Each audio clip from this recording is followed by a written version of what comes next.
Court का order लेके आए हैं और ये डीएसपी आसिफ साहब हमें सुगरा बीबी केस का हवाला दे रहे हैं। हमसे बेहतर सुगरा बीबी केस को ये डीएसपी साहब समझते हैं क्या? नहीं। इसके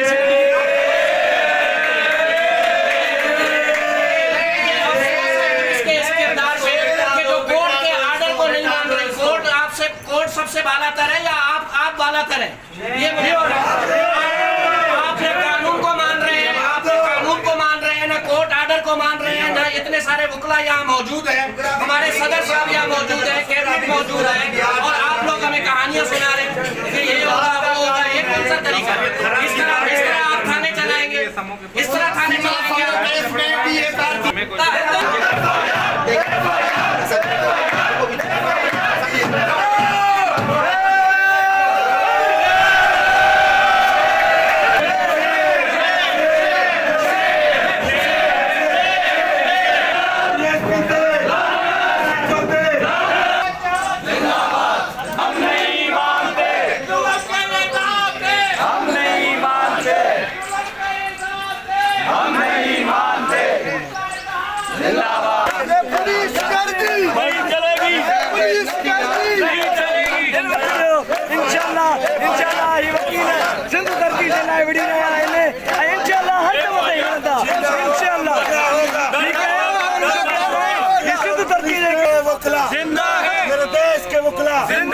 इंसाफ की खातिर जिंदा है, आईन की खातिर जिंदा है, सिद्धू की खातिर जिंदा है, अयूब से लड़कर जिंदा है, रेजा से लड़कर जिंदा है, मुशर्रफ से लड़कर जिंदा है, मेरे देश के वकील जिंदा है, जिंदा है वकील जिंदा है, जिंदा है जीना होगा मरना होगा, मरना होगा मरना होगा, जीना होगा मरना होगा, तुम्हें जाकर जिंदा है, कोड़े खाकर जिंदा है, जिंदा है, जिंदा है वकील जिंदा है।